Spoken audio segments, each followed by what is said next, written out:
Hello from Trois-Rivières in Canada. We're here, of course, for round 4 of America's Rallycross 2019.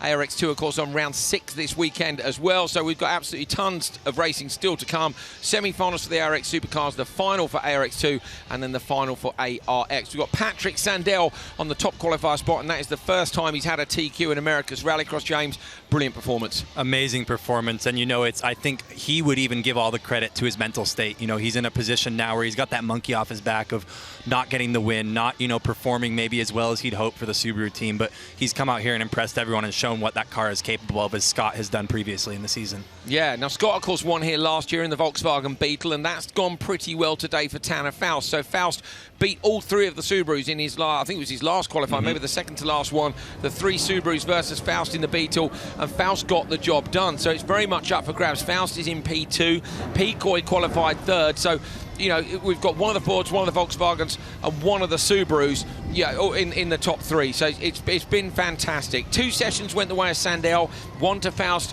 1 to Peacoy. That's the first time that Peacoy had won a qualifying session. Anyone can take this. We have had a couple of mechanicals. Peacoy's had a problem. Arpin's had a problem as well. So, those cars hopefully fixed up and back up to full speed. Sandell had a motor change, so there's been a ton of work done on these cars. Bigham made a brilliant move earlier on, wide open, looking forward to it. But the man who's the favourite right now is the TQ man, and that is Patrick Sandell. Yes, Patrick, it's great to see you here at your pole position for semi-final. We think this is your first top qualifier in ARX. What has gone so right this weekend for you? I think, we've been working very, very hard as a team, Subaru Vermont Sports Car, developing this car years over years, and now finally we got all the pieces together. We've been on point whole season long. Subaru won the first 3 races with 3 different drivers. And it just gives me, that extra little confidence, and I know I can play with the car however I want. The setup fits me absolutely perfect, and I've been able to drive on 90–95%, and if I needed another tenth, I could give another tenth, and it worked. So that's a very, very good feeling to have. So hopefully we can have a good start now in the semi, and then take it from there. Well, good luck, Patrick. Thank you very much. Thank you. So Sandell pretty comfortable and happy. He says the team have done a lot of work, but as you say, definitely that mental side of things has been helping him out. Now, I say he won 2 sessions. He didn't actually win the last session. Faust won that one. If you missed it, take a look at this. So this was the first race with Peacoy, Bigham and Steve Arpin kicking off Q4. Down towards turn 1, Bigham had got a good start, but Peacoy was in the lead. Arpin trying to go around the outside, Bigham having a look up the inside. This race continued all the way down the straight. Look, Bigham pulling out the slipstream of Peacoy up the inside to take the lead. Peacoy then slotting back inside him on the run to turn 2. Peacoy into the tyre barrier, Bigham ran wide and into the tyres on the outside. And we think the contact had broken his steering, so Bigham pulled off to the side of the track. Peacoy left to lead his teammate Arpin home. So great shame for Cabot Bigham, but he did show what pace he got. Peacoy did well, but the time wasn't quite as good as it had been previously. 3 Subarus versus Tanner Faust on the run to turn 1. Faust managed to outdrag Sandell. Sandell tucking in behind him.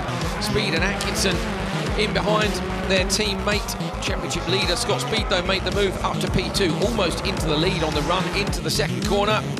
This was Faust in the joker. He jokered early, and that was to protect his position from behind. And then it was about whether or not Sandell could overlap him. Scott Speed with a big, big push out front. He couldn't manage to gap Tanner Faust enough. So when it came to joker lap merges, it was Faust who ended up in front. Here comes Speed. Sandell gets through as well, look. So Speed having to slot into 3rd. And Tanner Faust heading home a train of Subarus. Here are the standings at the end of qualifying. Patrick Sandell taking Q1 and Q3, the top qualifier spot for the first time ever. Tanner Faust winning Q4, gets into 2nd. Travis Peacoy won Q2, and that was enough to hold him in 3rd. Speed is 4th, Atkinson 5th, Arpin 6th, and Cabot Bigham in 7th. So that's how qualifying went, but take a look at this. This is where they're going to be for the semi-finals.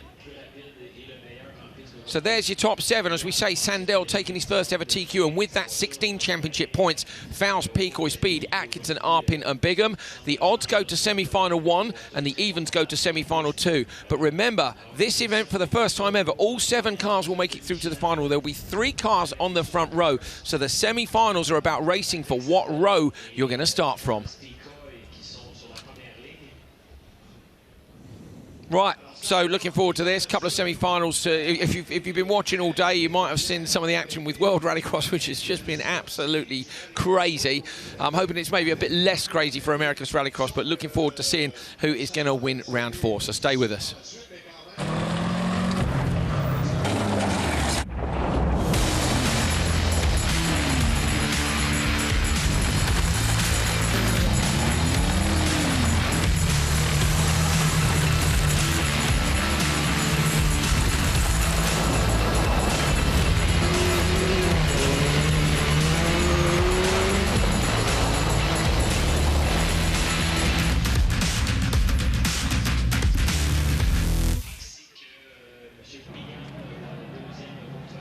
Semi-final 1 for America's Rallycross round 4 from Trois-Rivières in Canada is on the line and ready to go. Let's take a look at the lineup.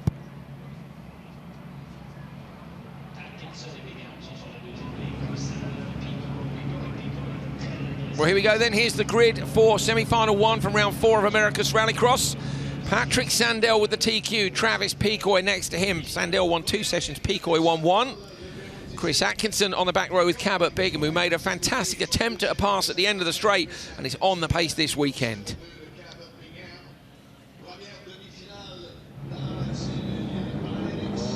Should get a green flag pretty quickly. We do indeed. You can hear the rumble from the back of the grid.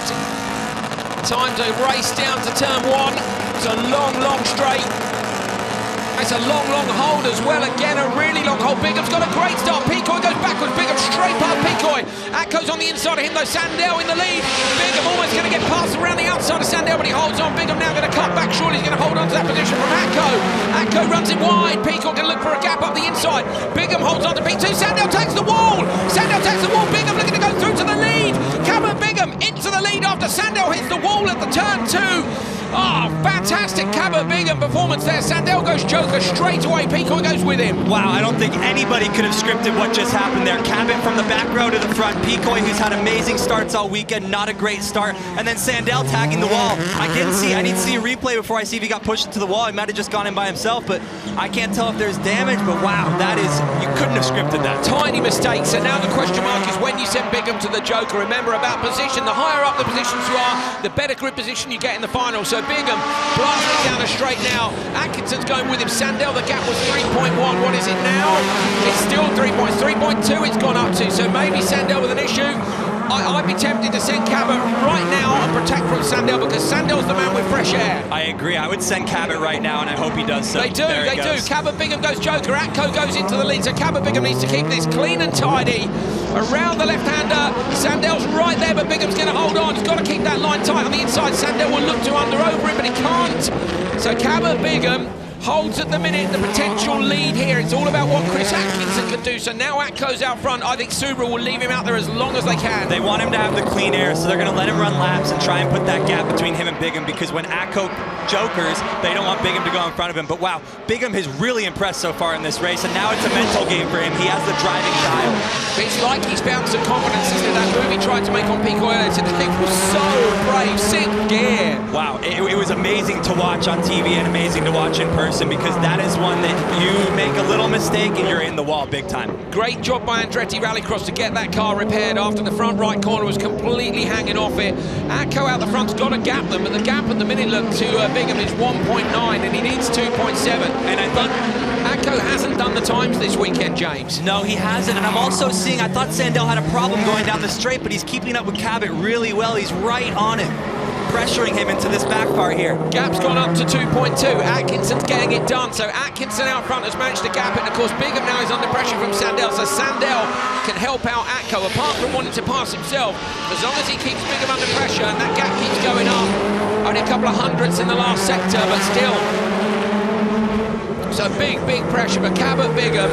He hasn't made the final year. He will this time, ironically, because all 7 cars are going in, and this is the time that he would have made it with a stellar performance. Gap's gone up to 2.3. Atco's got to get it up to 2.7. Sandell having a look at the inside of Bigham. He's super close behind him. So it doesn't seem to be much wrong with Sandell's car. No, not at all. I was looking when he was coming down the straight, and it looked like he was crabbing a bit, but now he looks right on the back of Cabot. He's really pressuring Cabot and keeping Cabot honest while he's out there. Cabot knows he's behind there. He knows he's about a car length behind, but look, he's overdriving it a bit here. He's going to give Cabot a gap. So Cabot's got a bit of breathing space, but what's Atco made on him? It was 2.2. Look at the top of your screen. What's the gap now? It's 2.0. Bingham's going back to Atco. There's only 1 lap to go. So I think they'll leave Atkinson out until the final lap, but Bingham's been released from that pressure by Sandell. Cabot Bingham showing he can drive a supercar at the highest level. And we knew he could. We always knew he could do this, but now he's putting it all together. He's got all the pieces together, but he's got to keep his head on straight now. He needed to know, James. That's the thing, you know what I mean? I guess everyone knows, look, the dude can drive. He's done it before, he's done supercar before, but somehow it wasn't coming together. It's come together here, and if he can get this result in this race, it will be a huge He will be the happiest guy in the paddock after this. Absolutely. 2.0 the gap. If it goes up to 2.7, Atco could get it done. Anything under that, Bigham should hold on. Here we go. Over the start-finish line, you're going to see the gap now. 2.0. Bingham's holding on at the minute. Sandell doesn't seem able to get back to him, James. Great consistency from Cabot here. These laps, he's just banging them off right within tenths of each other. And those little tenths may not seem like much, but that's the difference between getting your nose in coming out of the Joker and not getting your nose in. Atco goes Joker. Watch for Cabot Bigham on the inside. No mistakes from the Boatil driver. He comes out in front. Atco gets Sandell. Wow. Sandell's been the pace man for Subaru all weekend, and Atco's got him here. I wonder if there is a little problem with Sandell's car. I'm sure they're going to fix for the final if there is. Cabot Bigham mustn't drop it now. Keep it tidy, Cabot. Keep it tidy on the brakes. I really want him to get this result. Round the double right-hander. Cabot Bingham's going to pull a few gears. He's going to see the checker flag for the first time this season. He goes through to the front row of the final. Atkinson and Sandell go through with him, and Picoy was right there. Wow, that result makes me so happy. I've seen Cabot struggle all season, and I mean, that was what he needed. This is going to boost his confidence so much. Don't be surprised if he comes into the final with some fire in him. Fantastic result for Cabot Bigham, getting the job done in some style from the back row of the grid. Cabot Bigham has won semi-final 1. Chris Atkinson second, Patrick Sandell third. Picoy will go through to the final, all 7 cars in, but Bigham is going to be on the front row. Great start here, unfortunately not for Picoy, but watch the Subarus on the outside and watch the great start by Cabot. He keeps it pinned, he comes around, he knows he's on the outside, he doesn't have the advantage. He holds it, doesn't go too hard, and knows he can maybe slot into second place here going into turn 3, which he ends up doing. This is a really good piece of driving. Sandell tags the wall. It looks like his wheel's a little bit cambered there, but it looks fine for the rest of the race because he keeps up with Cabot. Sandell dropped it on his own though, that's what's important. We weren't sure, James, were we, until we saw it. He just was a half a tenth too late on the brakes and ended up just sliding the car into the wall, a fishtail on the brakes and just clattered the wall. That gave Bigham the hole he needed to put the big through to the lead, but he still had a job to do, and he did it. He did it perfectly. He could not have done this better. Look at him, he just closed them out of the gap there, doesn't let him underneath on the over-under, close it. He's playing a little bit safe here, and he's very careful not to overbrake on the back corner here. Sandell was so close to the wall there, I almost wonder if he might have clipped the left-hand side of the front of the car there. Atco then managed to get the gap up almost to enough to get the Joker, but Bigham pulled it back. So Bigham got back, and that meant Atco couldn't get through. Meanwhile, Sandell had dropped further back, and it's Cabot Bigham who wins semi-final 1. Cabot, your first semi-final win. I bet that felt really good. Oh yeah, that was a long time coming right there, you know. We had some struggling, you know, we struggled early this season, and the Andretti boys have been so supportive, trying to get me back on my high horse, you know, because I'm always getting down on myself, but that was just a phenomenal combination of teamwork and, you know, just making sure I don't make a mistake out there, and I'm so happy to be here at this racetrack. You know, I've been having a great weekend, it's such a great show out here, so I'm very happy to have that win and actually be in the final. We can see how much it means to you. Good luck in the final. Thank you very much. A brilliant win then for Cabot Bigham. Stay with us, semi-final 2 coming up next. really emotional there, Cabot Bigham, for me. You could see it in his eyes. That was a huge amount of pressure, wasn't it, for him? Yeah, and you know, I feel it too, because he's struggled so much, and he's such a good kid. He's such a good driver. He puts his effort in every time he goes out there, and unfortunately things haven't gone his way up to this point, but you can see the emotion in his face. I know his team back there is rooting for him. They've always been behind him, and I know they're so happy. It must be nice to get into the final as well, not being the fourth car and not being sort of ushered in. He won. Okay, the regs were changed because we had 7 cars, and it was, it's a shame to see one guy not make it every weekend. Exactly. So, he's the one guy that hasn't made it, and he's the guy who's just gone from the back of the grid to the front, and he's just, well, he's killed it. He qualified 7th thanks to that DNF, so he qualified last, and he's just gone through to the front row. So absolutely incredible stuff. So Tanner Faust lining up with Speed and Arpin, one of the cars from each of the teams. This is going to be fantastic. There is Speed, the championship leader. He did lead by 12 points, but he was out-qualified by Faust by a couple of places. And it's Faust who's in P2, so that lead is down to 10. Here's the grid then for semi-final number 2. Tanner Faust and Scott Speed, with Steve Arpin at the back.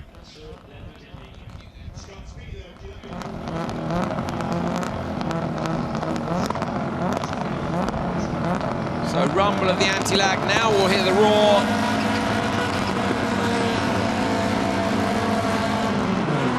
Good start by Faust, but a great start by Speed. Speed's going to go straight to the hole shot. He's going to move across and cover the inside line.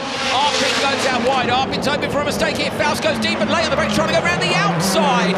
Steve Arpin's going to look up the inside here. I think Tanner's going to lose out. Arpin potentially could get through to the lead, but he doesn't. And Faust drops down to P3.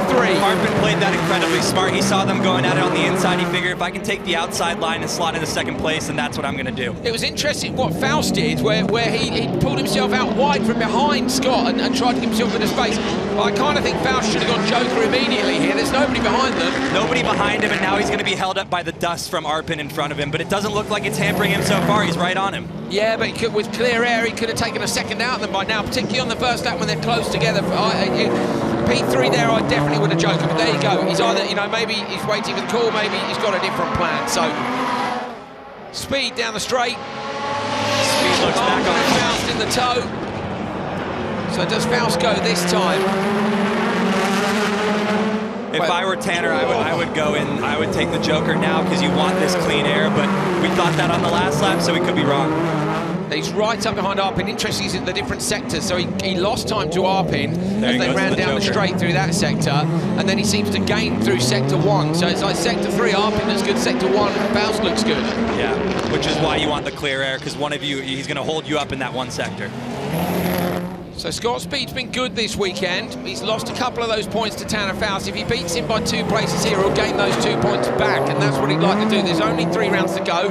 Faust said he needed to start beating Speed at every single point in the competition, and I think it's going to be a big ask for him to beat Speed in this semi-final. It is, but he's got 3 laps now to reel him in, and he's only a second back, so this could be a little bit closer than people are thinking. But Scott looks back on form as well, though, and he doesn't look to be making any mistakes.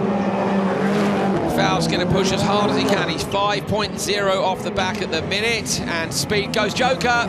So Speed's gone Joker, and that's going to cover off Tanner Faust very easily indeed. And Arpin's gone too. They've both gone. Faust trying to get Arpin, but they can't, so they both responded. Yeah, that was interesting because Arpin now has Tanner, and all 3 of them have taken the Joker now. But Tanner's going to give him the business. He's going to give him a little bump in the back and let him know that he's there. He did that just then, didn't he? Yeah. So, yeah, okay, there we go. I say I personally think they should have Jokered on lap 1, but there you go. Went on 2. It's interesting that everyone's responded immediately, so they're all looking for position. Basically, with this 7-car final, the grid positions will be decided by the total points accumulated to that point in the event. So, championship points are given at all stages, so you get them in qualifying, in the semi-finals, and then in the final as well. So that's how it's going to be. So it'll be accumulative. So we'll find out at the end of the semis just who's where. I think Cabot Bigham will have done enough, as I say, with that win to find himself on the front row, but we'll see. Oh, there goes Tanner up the inside. Faust has a look. Can't quite make it work. It's one of those corners, isn't it, where it looks like you're alongside the guy, but it's because of the rotation of the car on the way in. You're totally right. It's a little bit of an illusion there. Going to be tough to find a way through. Speed's going to be very pleased with this. Watch how much Steve closes up on Speed in that really tricky braking area, and then watch how much Speed pulls away from Arpin in the big tarmac corners. Underneath the commentary position, down towards the end of the straight. 2 laps to go. Everybody's jokered. Gaps are staying pretty stable. Arpin took a couple tenths out of Speed on that last lap, but I don't think it's going to be enough to do anything over these next 2 laps. He's not going to risk the car. Speed can wind it in, can't he, now? You know, the thing is, there's a few little ruts out there. Nothing major, but enough that you don't want to run a tyre off the, push a bead off a rim by going too sideways over a rut, so Speed can afford to take it. Not easy, they're not taking it easy, but it can afford not to risk it. Yeah, and you know, Speed seems to have changed his driving style a bit today. We mentioned it a couple times over the weekend, but he seems much more all over the place, but still clearly fast. I wonder if his coach or anyone in the team, when they were looking at data, said, hey, you need to be a little more aggressive, especially on the dirt stuff. Interestingly, he was kind of more aggressive than Sandell, who's been really fast here. Yes. Through that long ride, we know that Speed is really good on the pavement sections with his history. Yeah, the go-karting just makes it so easy. So this is potentially what Lane Vakela could work his way up to with the same kind of background. Yeah. This is sort of the top level of what you want to be able to do with that go-karting background. Vakela taking part in ARX2 this weekend. He's a go-karter who's just made the switch to Rallycross. Of course, Arpin's teammate Pecoy is moving up through the ranks. Has Speed got a problem? Arpin's right up behind him. Did Speed make a mistake? Arpin is right behind Scott Speed. We can't see if he's got an issue or not, but Tanner Faust says there's a problem for Scott Speed, definitely. Steve Arpin going to look to try and find a way past, and the final's coming up very soon. Speed's held on to it. No, he's slow. Speed's on a go slow. Arpin goes past on the run to the flag. Arpin takes it from Faust. Speed's got bad as far as he comes past. That doesn't They've sound got good. 20 minutes. There's no way they can change the no motor way. if they need to. That's a disaster. The championship leader, Scott Speed, loses 2 positions on the finishing straight and has a terrible misfire past the commentary position. That did not sound good. Steve Arpin takes semi-final 1 at the death, literally with a couple of 100 yards to go. Tanner Faust in P2. Scott Speed is 3rd. He'll make the final, but the question mark is, will that engine last?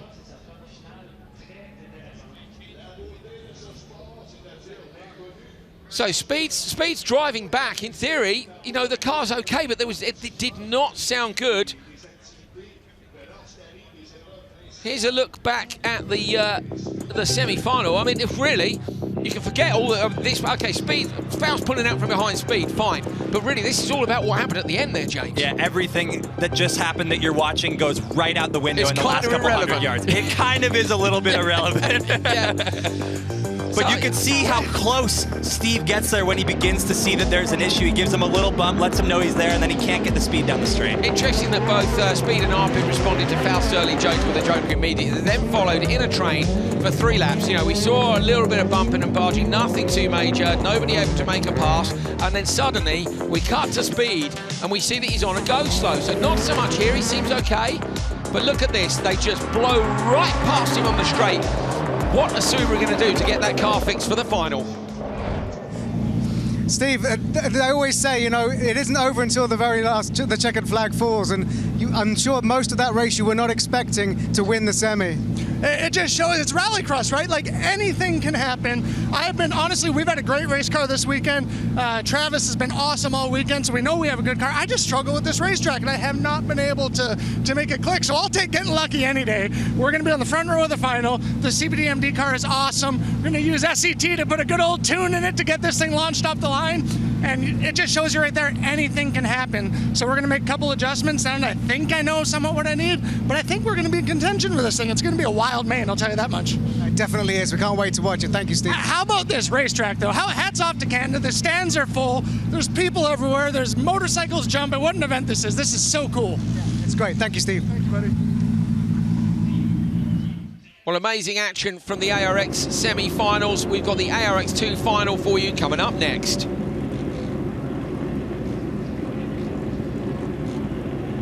Okay, wow. So, like...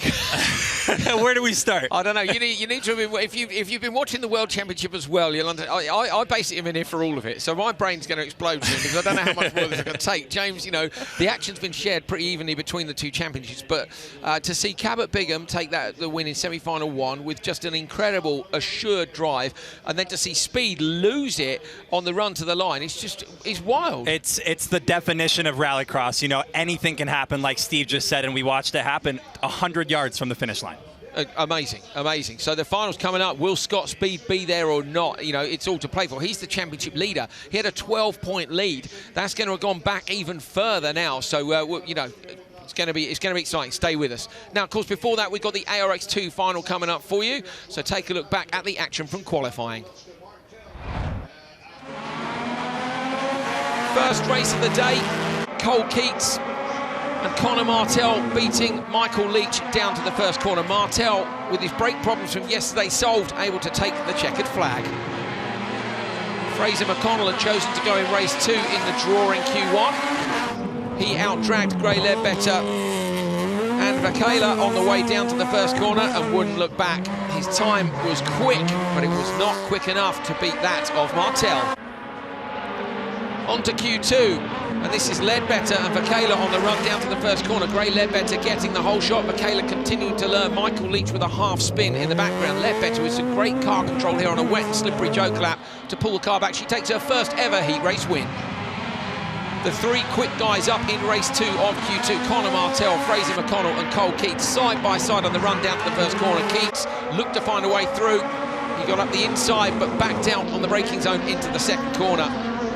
Martell in front of McConnell again. He wins 2 from 2. On to Q3. And Lane Vakela getting the whole shot ahead of Michael Leach and Gray Ledbetter. This was a battle between Leach and Ledbetter. Gray up the inside, pushing Leach wide. The stewards got involved in that one. Meanwhile, out front, Vakela able to come onto the gravel section and take his first heat race win in Rallycross. Final race of qualifying, it was Fraser McConnell versus Connor Martell, and McConnell managed to get the whole shot, looking to take a qualifying session here. This was Connor Martell getting up the inside of him, but the Jamaican held on. A little bit of contact again all through the first lap. It was a tidy race, super close between all 3 drivers. Fraser McConnell jokered first, and when Connor Martell jokered later in the race, he was able to take the lead. So it's 3 from 3 for Connor Martell. Martell then the top qualifier with a perfect score, having won all 3 sessions. Fraser McConnell in P2 and all of them, Cole Keats in P3. Those are surely the favourites for the final at round 6 of ARX 2.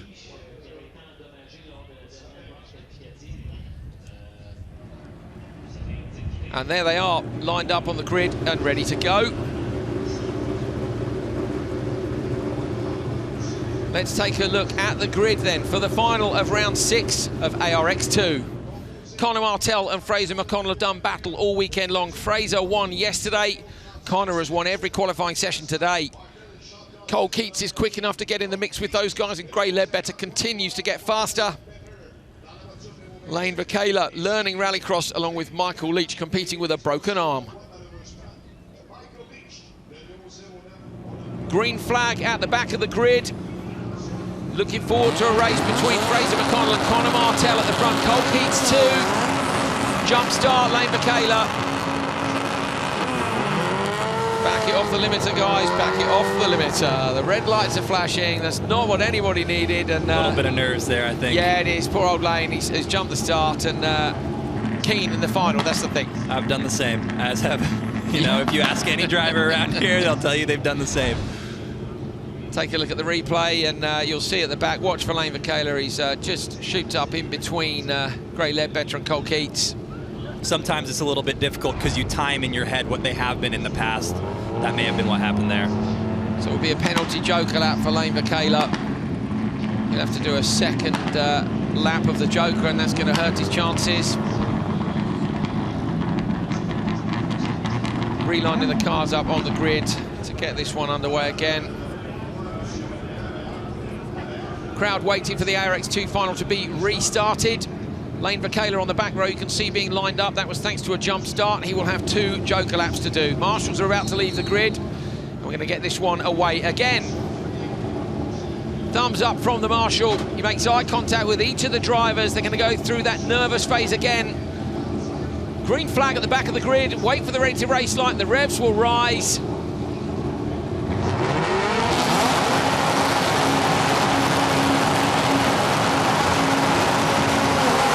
Great start, Fraser McConnell, also by Cole Keats on row 2. Martel's got away as well, but I think Fraser McConnell might have a run down the straight here, so Fraz is going to move across. Oh, it's contact in the background between Keats and Martel. The 6 cars blast past the competition. Whole shot goes to Fraser McConnell. Connor Martel looking up the inside on the run to turn 2. Who's in the wall? Michael Leach is in the wall. Michael Leach shunts at turn 1. It's McConnell who leads from Martel. Cole Keats slots into 3rd, Ledbetter is 4th, and Bacala up into 5th place. Michael Leach's engine is still running, he's okay. Oh, Martel looks up the inside. Fraz is sideways, but he's holding on at the minute. Wow, that was a little bit sideways there, you're right, but he has to keep this together. The more wild he gets on those dirt corners, the more opportunity it gives Connor to stick his nose in there. And Connor will stick his nose in any little bit he can find, especially on Fraz. Fraser McConnell versus Connor Martel. Now the difference here, of course, is that we had 3-car races in qualifying, James. So this isn't as simple as Martel jokering when he wants to. He's going to have to wait until he's got a suitable gap behind him if he wants to give himself fresh air. We felt that maybe Fraz should have joked a lap early in Q3, so I wonder if Fraz will hold on longer this time. Yeah, you have to think about if you're going to get caught in the people behind you when you take the joker early like that. So I think they're doing a smart idea. They're going to see what's happening here. They're going to battle it out a bit. We'll see if anyone goes for the joker, but I highly doubt it. McConnell and Martel certainly don't. Bacala has gone already, so he's done 1 joker, but that of course is because he's got 2 to do. Michael Leach is showing us +1 lap. I haven't seen if he's still buried in the tyre barrier at turn 1 or not. Look how close this is. Martel is pushing so hard to try and find a way past Fraser McConnell. And he's not going to let Fraser forget that he's right there. Even if he's not going to make a pass on a corner, Connor is smart enough to put his nose in the back there a little bit and let him know. Unfortunately, there's Michael Leach in the tyre barrier. So Leach is definitely out. 5-car race, but this is really a 2-car race, isn't it? And these guys get on really well, but this is a proper needle match. You know, Martel is the champion. Fraser McConnell leads the championship this year. Yeah, he's very much on the learning curve. He wants to prove that he's as fast. He wants to prove he's faster than Martel. Martel wants to prove I'm still faster. They're great friends off the track, but as soon as those helmets go on, it is battle. And that's what they're going to do this whole time out here. It's been like that this whole season. But Fraz is doing a really good job of not overdriving the dirt corners, which he has had trouble with in the past. Keats has gone joker on this one and has come back out in front of Ledbetter and Bacala. Oh, Martel, big sideways off the jump. Car hooking up, maybe in a way he wasn't expecting it to. 3 laps to go. Now it's a case of who's going to blink first, James, in terms of mistake or in terms of strategy. So that's what I've always been told from my coaches when I was younger. You wait for the other person to make a mistake. So that's what Connor's doing. He's keeping the pressure on and hoping that pressure causes a little bit of overdriving by Fraz. But Fraz is doing a great job not falling into that trap that Connor's trying to set for him. And that's quite mature. For me, it's horrible if someone's all over the back of you like that. It's easy to drive on your mirrors. Is Martel going to go now? He does. Yes. But that's a late decision. I think that's a late decision. I think that was an if Fraser doesn't go, you go, and he took that a little bit too late. He did, so I think that's going to cost him, what, a couple of tenths at least. So Fraser McConnell's now got to put in an absolutely stunning lap and then go for the joker straight away. I think that's correct. So McConnell up onto the start-finish straight. Will they be on his radio now, James? They will be on his radio. They'll be saying you have clear behind. You need to run your laps, hit your marks, and put this gap. Keep this gap that he has now between him and Martel. He can keep this and be okay. It's not. 3.8 was the gap. Let's see what it is as they cross the start-finish line now. It's 3.8 still, so he's maintaining that gap. 3.7 is what you need, 2.7 is what you need in the supercar, so hopefully 3.8 will be enough for McConnell. Martel's hoping he's going to go the other way. Connor Martel is a class act. McConnell's going to go joker now. He does, he responds. The joker predictor's in the bottom corner, but you don't need a predictor because you can watch it right now. Fraser McConnell comes around the outside of the joker and he's in front. So McConnell is in front. The predictor said he'd do it by 0.7, and he did. And for me, James, that's because Connor Martel changed his mind about the joker. If you're going to commit to it, you've got to commit to it and just go. You have to commit to it, and like you said, he may have lost a couple tenths, but those tenths could have been the difference between him getting that turn into after coming out the dirt, and it wasn't. So Martel chasing McConnell. He's got 1 more lap to try and find a way through. It's a dogfight now. Oh, is it? This is a proper race. This is a proper fight.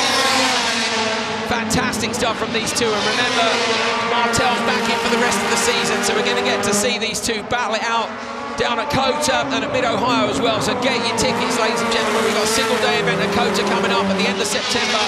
And the first weekend of October, we're going to be at Mid-Ohio. Should come to both. Oh, Martel gets early on the sideways, trying to find a way through. Tags into the rear of Fraser, but Fraser holds on. Martel's piling the pressure on here. The Jamaican's got just a few corners to go to take a double victory here. Now remember, they've both taken the Joker. The only way to do it is if he physically overtakes him. Connor has passed in his hairpin before last year for the win. Through the right-hander, Fraser McConnell holds his marks on the inside. Martel is right up behind him, but McConnell won yesterday. Conor Martel won all 3 qualifying sections today, but McConnell gets him in the final. It's a double win for Fraser McConnell at Trois Rivières. Conor Martel put on a great show. There's his mum and his dad, Peter and Stephanie, up in the stands. They get so nervous. Donuts from McConnell. Yes, Fraser. Now that's a big up. They had a big up yesterday. That's a big up. A double weekend. We saw the party they were having in Jamaica yesterday, watching Fraser. And I tell you what, that was a job well done in the final. But him and Martel are so good. I love seeing these guys race. I want to see that the rest of the season. I want to see Sage Cameron come back and get in the mix as well. Fraser's up on the roof. Yes, brilliant result. What a great race. No, he gives it the bolt. He gives it the bolt. Very happy indeed. Fraser McConnell takes his second win of the weekend and 8 championship points to extend his championship lead. Conor Martel is second, Cole Keats third. Gray Ledbetter gets a 4th place. Lane Michaela DNF, we didn't see that. I'm afraid we were so busy with the battle out front. And Michael Leach ended his race at turn 1. Take a look back at that turn 1 incident. Yeah, let's look at this turn 1 incident and watch how close Connor and Fraz are here. They know that they can't throw the whole race away in the first corner, so they're both being somewhat cautious, but they're also aware that Cole is behind them and he wants to go around the outside. Unfortunately, Michael just a little bit of a turn in into the tires, but Fraz leads this from start to finish. He had a great Joker strategy that put him ahead of Connor, so he didn't have to pass Connor again after taking the Joker. Martel piled the pressure on. Basically, that all comes down to the start, James. You know, Fraz got the better start than Martel. Martel clearly has the pace to be as quick as Fraz. And, you know, I think Fraz would say with fresh air, he'd be hard to beat because we've seen that all day in qualifying. But when it came to the final, the tactics were right and he held his nerve. Yeah, clear air is not the case there. I wonder about Martel and the Joker. So you said, don't go if Fraz goes. So basically the team have told him that. Of course, he's waited to see if Fraz goes, and that's the hesitation. It's difficult. You wonder maybe he could have joked. It's very difficult. And I talked to them, and they were saying that. Oh, look at him on top of the car. Great job by Fraser McConnell. Fantastic. Yeah, wild. Sorry, James, you were saying. So I was talking to Fraz, and it's interesting that we talk about that because he was saying that he wanted to try and fake Connor out of going into the Joker. That's what he was trying to do in the Q3. That's what he did there. He said, I wait until the last second to let them know that I'm not going to take the Joker, and it forces them to have that indecision, which causes 2-3 tenths of seconds to be lost. Yeah, well, job done. Fraser McConnell takes the win. He's with Neil Cole now. Fraser, not just a winner yesterday, but a double winner this weekend in Canada. Talk us through that final. Like I said earlier, I mean, yesterday, redemption, full redemption. I couldn't ask for anything else. The Dirtfish team, the OMSC guys with technical support, I literally couldn't drive this thing anymore, and I mean, the support from them was crazy. You see this? You see this? This is what I do it for. Everyone who's watching at home, I couldn't be more thankful. Love my country, love my people. Yeah, that's why I'm here. And I think that we're going to watch you and Conor Martel fight for a long time to come. This is going to be the stuff of legends, is what it feels like. No, for sure. He has a lot of pace in him. He's really aggressive. He was quicker than me earlier today, but I had to up my game. And thankfully, it was enough. So it turned out double first place. I couldn't be happier. Nice Usain Bolt celebration there. Well done, Fraser. Had to do it for him. What a performance by Fraser McConnell. A double win, look, sees his lead extended to 21 points over Cole Keats. Keats and Martel move up to P2 and P3. Bear in mind that Martel missed the first 2 events. Of course, Alex Keys, unfortunately, has missed the 2 events here. So if those 2 guys had been at all the events, we'd be looking at a 4-way title fight up front. All the same, McConnell and Martel are going to fight it out towards the end of the season. Keys is coming back as well, so more great fights to come in ARX 2 as we head down to COTA and then to Mid-Ohio.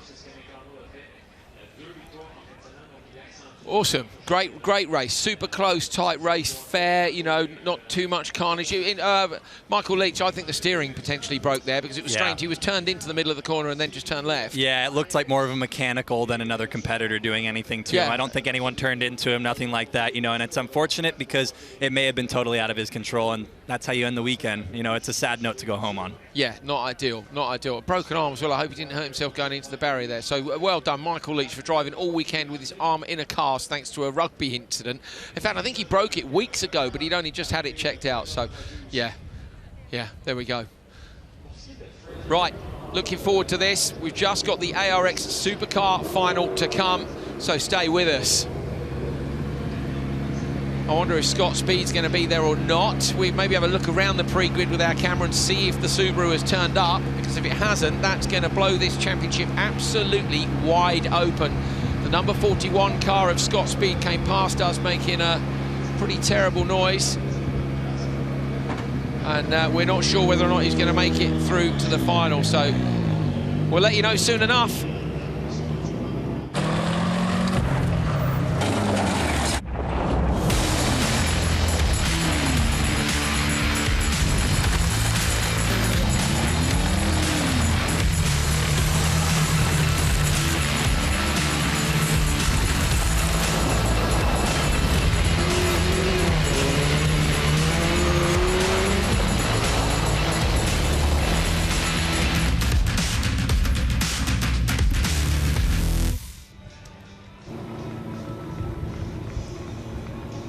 The cars are in the pre-grid, but is Scott Speed there? Are they going to bring the car out, or do they know it's done? I suspect they'll bring it out anyway if it runs, and it ran on the way back to the paddock, so in theory it should run enough to get it to the grid. Now, James, we don't know what it was. It was a misfire, but you know how hard it is to find a misfire. It's not just a misfire. You know, it could be electrical, it could be, it could be fueling. There's a number, or it could be something, you know, more terminal than that. Could be anything, yeah. And, you know, as soon as they got back there, you know, there's a team of 20 Subaru techs. They're going to go over that entire car. They're going to pull it apart. They're going to find what it is.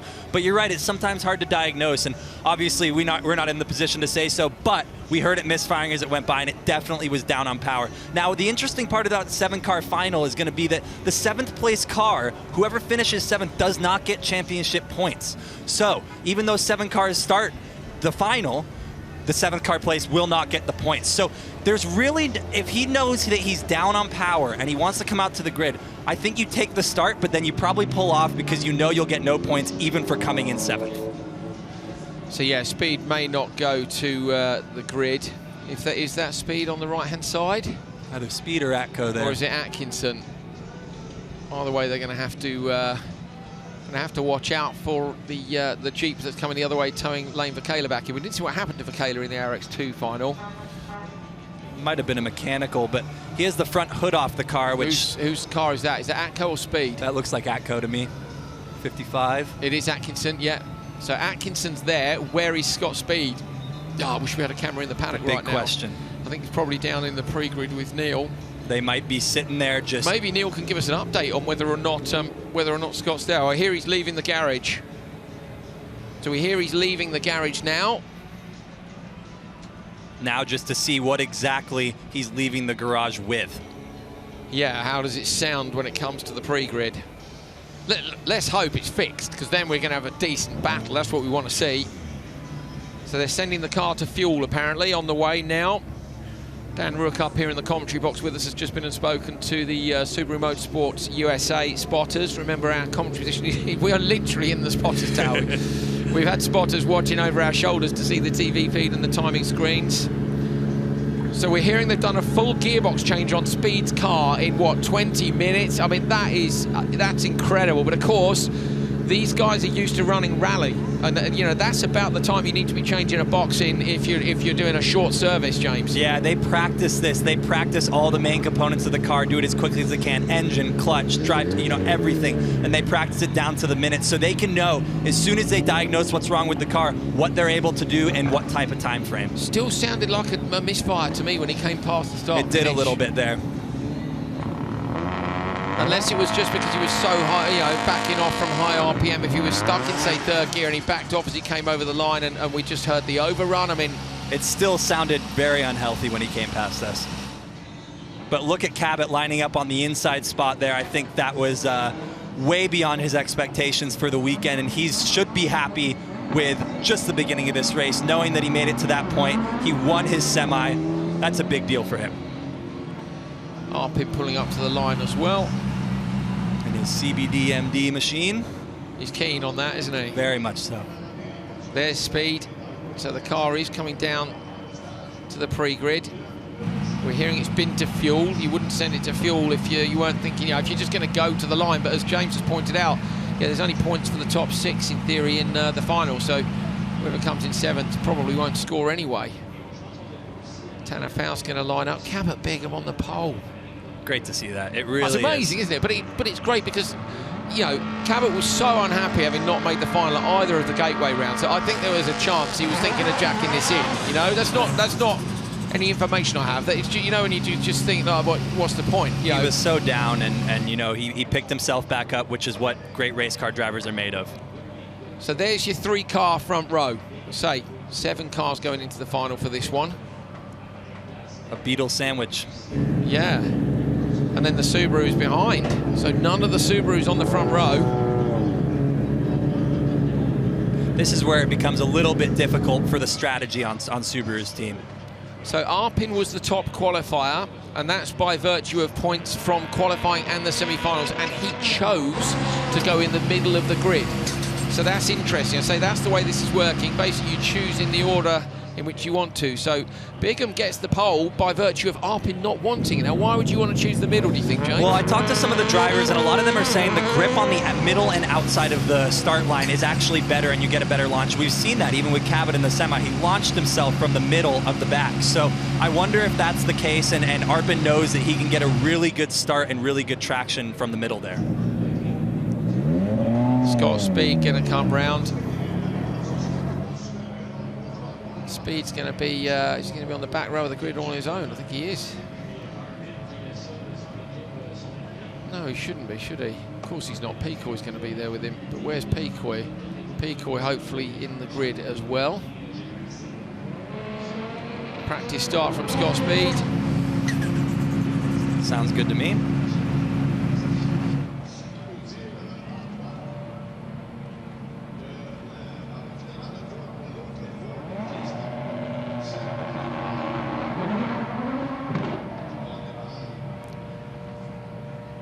So America's Rallycross taking place alongside the World Rallycross Championship here in Trois-Rivières. America's Rallycross is in its 2nd season. This is round 4 for the supercars. Scott Speed led the championship by 12 points when we arrived here in Canada, but he's had a bit of a shocker in qualifying and in the semi-finals. There's a new regulation which means that 7 cars go through to the final, which is great to see. We're going to see some incredible action down at turn 1. Steve Arpin, the top qualifier, has chosen to go in the centre of the grid, and he's got Bigham and Faust next to him on the front row. Let's take a look then at the lineup for round 4 of America's Rallycross 2019. It's Cabot Bigham, Steve Arpin and Tanner Faust on the front row. On row 2, it's Chris Atkinson and Patrick Sandell. And on row 3, it's Scott Speed and Travis Peacoy.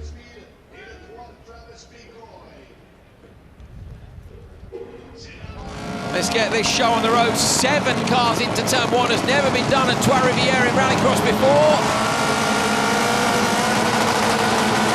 Another incredibly long hold at the start lights here.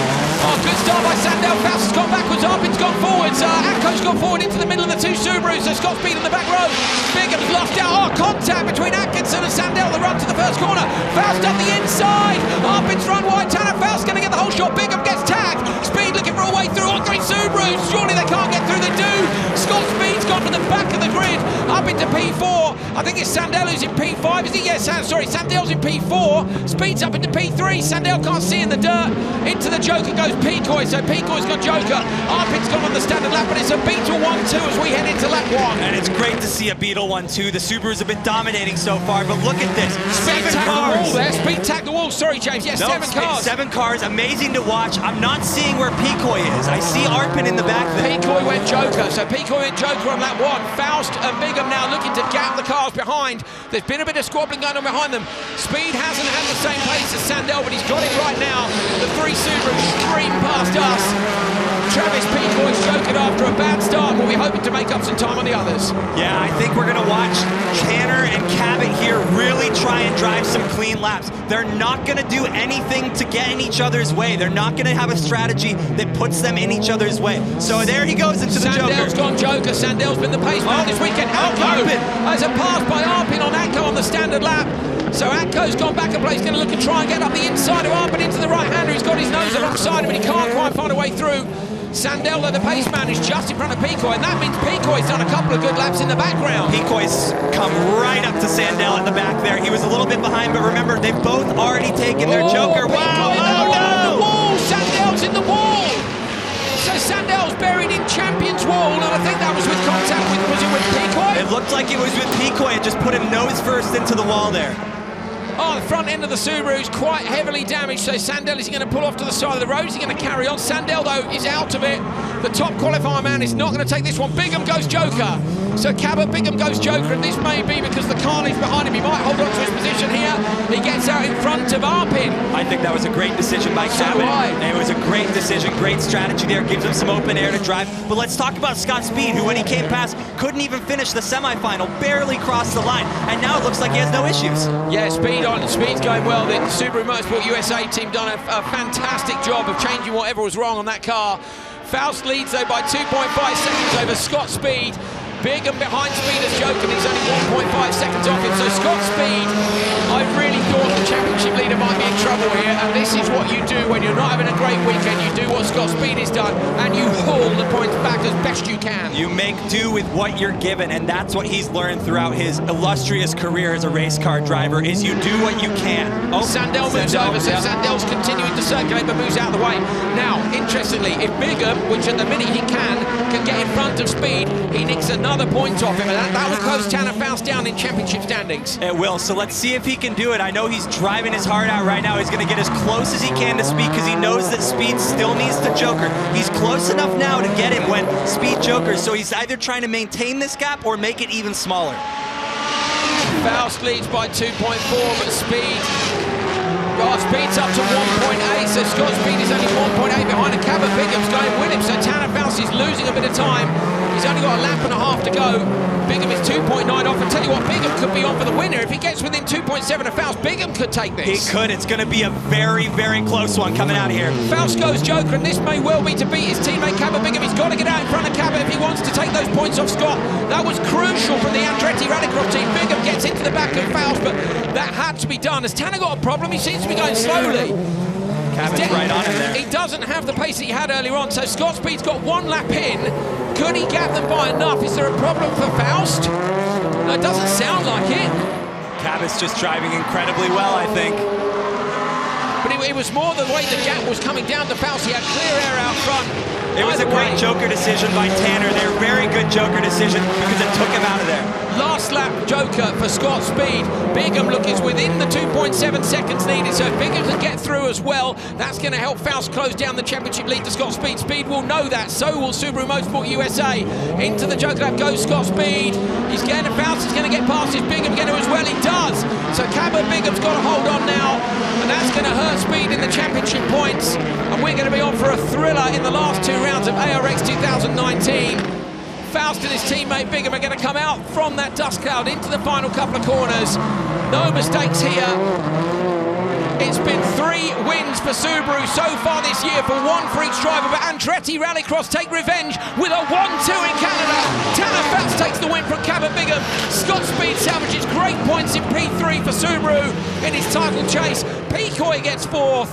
Atko is in 5th place. That was a great race between these guys.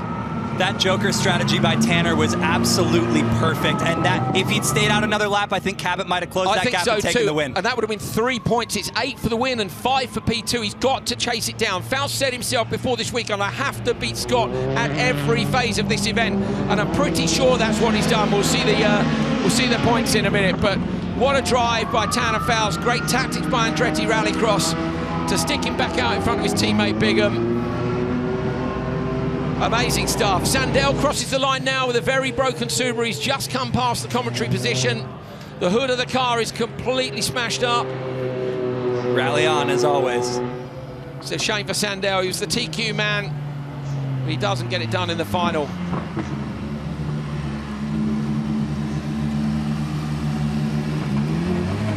Confirmation then of the result of round 4 of America's Rallycross 2019. Tanner Faust takes the win by just 0.7 of a second from Cabot Bigham. What an improvement in performance by Bigham. Scott Speed holds on to 3rd place. He came from the back of the grid. Brilliant job by the championship leader to try to hold on to as much of that lead as he can. Then it's Pecoy, Atco, Arpin and Sandell.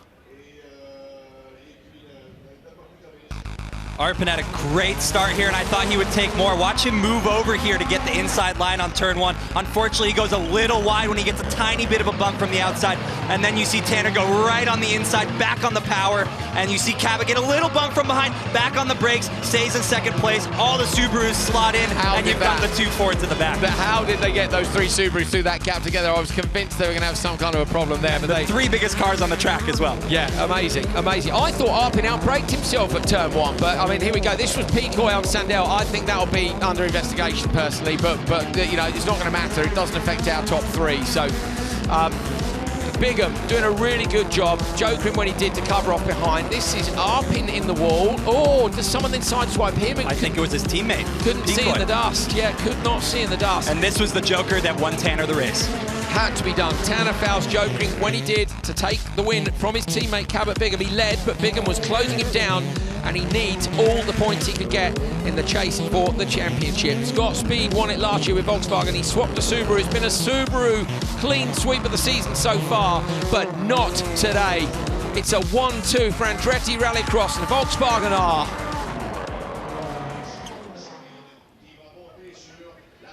Here are the championship standings then after round 4, and the lead is down to 5 points. Scott Speed on around 100, Tanner Faust on 95, Patrick Sandell 86, Atco's just 1 point behind Lock on 85, Arpin in the mix with those guys as well, Pecoy and Cabot Bigham at the bottom of the table, but with a brilliant performance today. We've got 2 rounds to go. It's going to be an epic end to the season.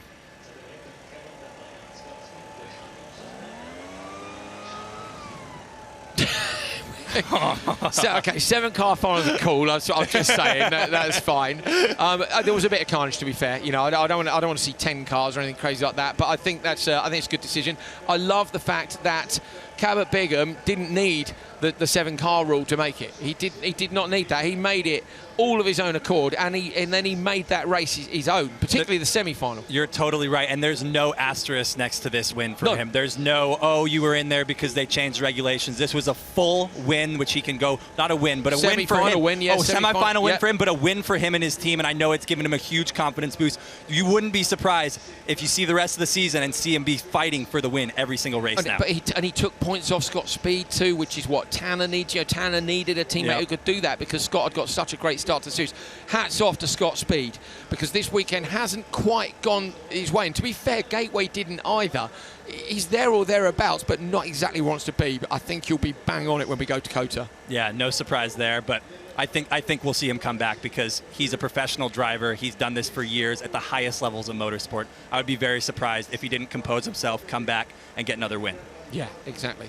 So Scott Speed with a 5-point lead. He came here with 12, and that lead is down to 5 points. I'm looking over my shoulder because the podium is just down at the end here.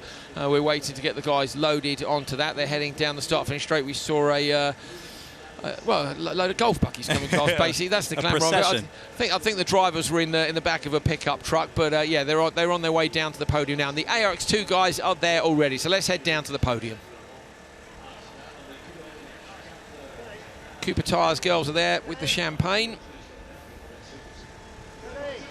Going to be some big celebrations tonight, I have a feeling. I think Tanner Faust getting back into the championship mix might well mean that has to be a bit of a party. Fraser McConnell, you can see on the right of your screen, with a double win.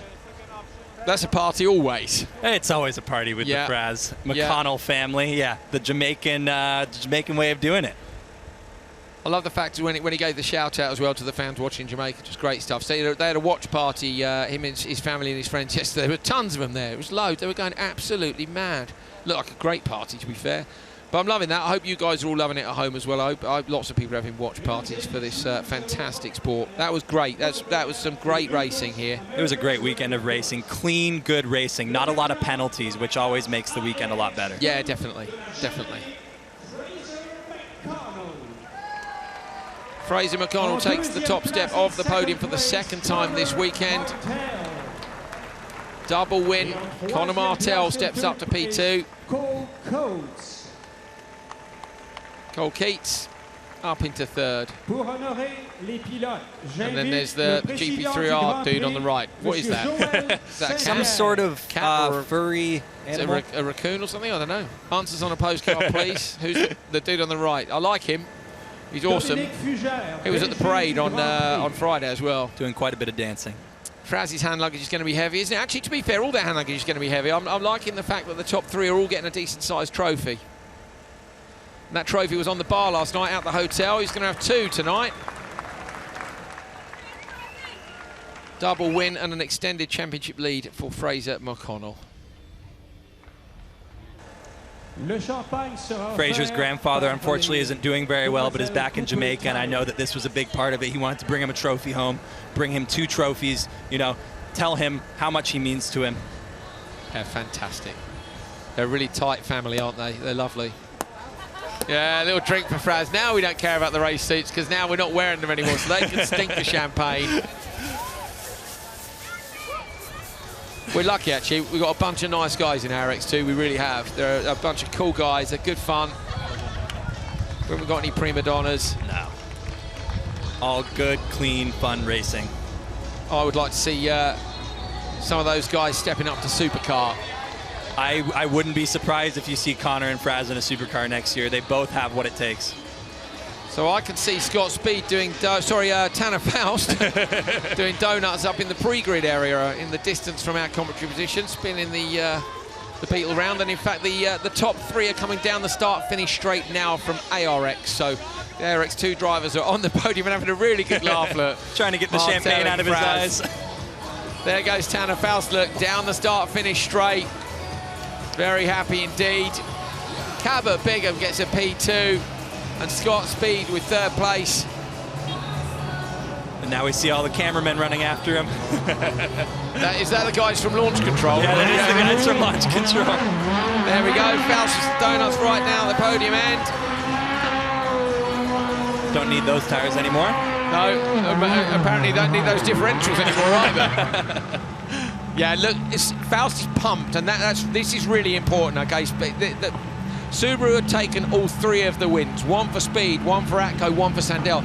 I wouldn't say they were looking unbeatable, but things hadn't really gone Faust's way, and you know, Speed was building up this championship lead, and now it looks as though that, you know, the Beetles are on the pace. That's going to be a huge boost to the confidence of Cabot Bigham, but also probably to Tanner Faust.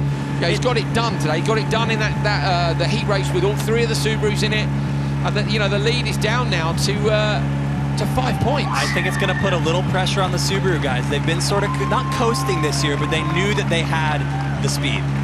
Cabot Bigham and Tanner Faust sharing a bit of a hug there. A 1-2 for Andretti Rallycross and Volkswagen R. The R group coming in to look after this program this year. I know Tanner worked really hard to make it happen. Happy guy right there. Yeah, I'm really glad to see them. I'm really glad they've continued in this sport and given us some great racing. You see Tim Whittington, the director of competition for ARX there, congratulating Tanner. Well, all we can hear is the hum of the supercar engines down at turn 1. The drivers are heading up towards the podium. I'm looking out at the track, which has been heavily watered over to our left. Remember that if you're still loving the Rallycross, or if you've never been tempted to watch the World Rallycross Championship, you're an ARX fan, or you need to be watching the World Rallycross Championship too. We've had some carnage there. Timmy Hansen at the moment hasn't made it through to the semi-finals. I haven't seen anything. I'm looking at the screen now. I haven't seen anything to say that there've been any penalties, but at the minute he's 2nd in the championship. His brother Kevin has only qualified 9th. Andreas Backer and Niklas Gronholm, who are behind them in the standings, might well be moving up to chase them down a little bit. So there's all to play for in the World Rallycross Championship later on this afternoon. Not much later either. They haven't got to stick around much longer. James, we've had You've had a lot. I've done half of what you've done. It's a lot of Rallycross, I'm not going to lie. But I love it. You guys know that at home. I love it. You can tell in your voice. Thanks, man. I've got 3 to go. Let's hope the voice lasts. It didn't really in Sweden, did it? I know some of you noticed. So I would love some voice cracks today. Yeah, there were some good voice cracks. There were some good voice cracks. So, well, we're just sort of chilling up here, really. Nice breeze. Yeah, it's nice. I need to just wind down now. I need a. How long have I got? Let me see. What time is it? Andrew and I spent the night up here. Looked at the sunset last night after we were done. Put our feet up on the table. We did. It was a late finish yesterday. We had a big thunderstorm which put the whole schedule back. So the sun was actually setting just in between the canopy and our monitor. So we had a little feet up here at the end of a hard day's work.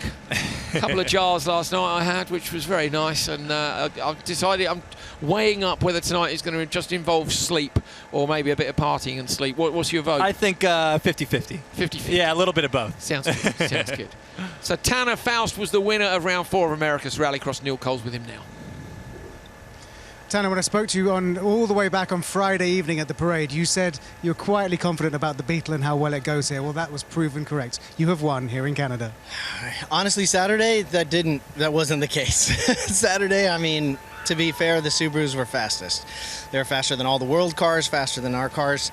So it really felt like being an underdog all weekend, as it has all this whole year, which makes it even sweeter, I think, to come out 1-2. I mean, Volkswagen putting up kind of their hardware from last year is very gracious of them to do that, but they're well-engineered, very fast cars, and then you combine it with a great team with Andretti, and you still have a competitive machine, even against the Goliath. So it is an awesome feeling. I haven't felt a victory so sweet in a really long time, so I'm loving it. So thank you. Well, enjoy the podium, and well done. Thank you. Yeah. That definitely means a lot to Tanner Faust. It's interesting to see him talk about them being going against Subaru and Subaru being the Goliaths, because those Beetles were the Goliaths for years. They were. Yeah, they were unbeatable, like the Polo was in the World Championship. There we go. Scott Speed and Cabot Bigham have had to wait for Tanner to do his TV interview. Look at that smile on his face. Yeah, see what? It was lovely. I actually saw Scott and Tanner yesterday on the pre-grid sharing some serious laughs. I don't know what it was. I can't even remember which one was sitting where, but one of them was sitting in the car. The other one was squatting down next to the roll cage, and they were properly busting up over something. So I think some stories told, you know, I don't know what about. I've got some ideas, but yeah, it was good fun. It was good to see the old teammates getting on so well together. Many memories over the years there for them. Championships won for both of them with those Beetles. Look at Bigham, all smiles. Great job by him this weekend. Fantastic. Et finalement, en troisième place, in third place, Scott Speed sera honoré par la fondatrice et présidente de CBDMD, Madame Karen. So Travis Peacoy, we're hearing, has been given a 5-second penalty. We thought that might happen. There was a collision with someone. So Peacoy been given a 5-second penalty. Avec les demoiselles Cooper Tires.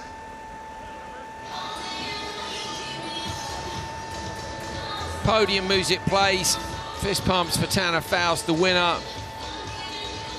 Here comes the champagne time. Cabot Bigham. Look at Cabot Bigham. Look, I don't think that smile's left his face. I was going to say, he's probably the biggest winner this weekend. There we go. Scott Speed chucking the champagne over his teammate Tanner Faust. But Cabot Bigham with the biggest smile of all. And he made it through it to the final, and he absolutely made it through this time. Yes, well done, Cabot Bigham. Fantastic performance. Supercar driver, every inch. Tanner Faust, the winner. What a job.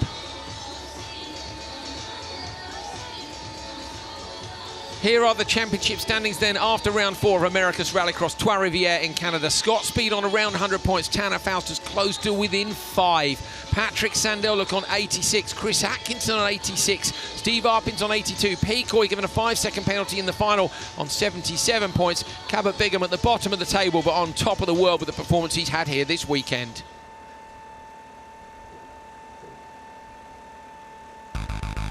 What an amazing weekend of America's Rallycross at Trois-Rivières. Patrick Sandell was the foreman all through qualifying. He made one tiny mistake on the brakes, and that allowed Cabot Bigham through to the lead of the semi-final. An amazing performance by Bigham. Scott Speed lost out in his semi.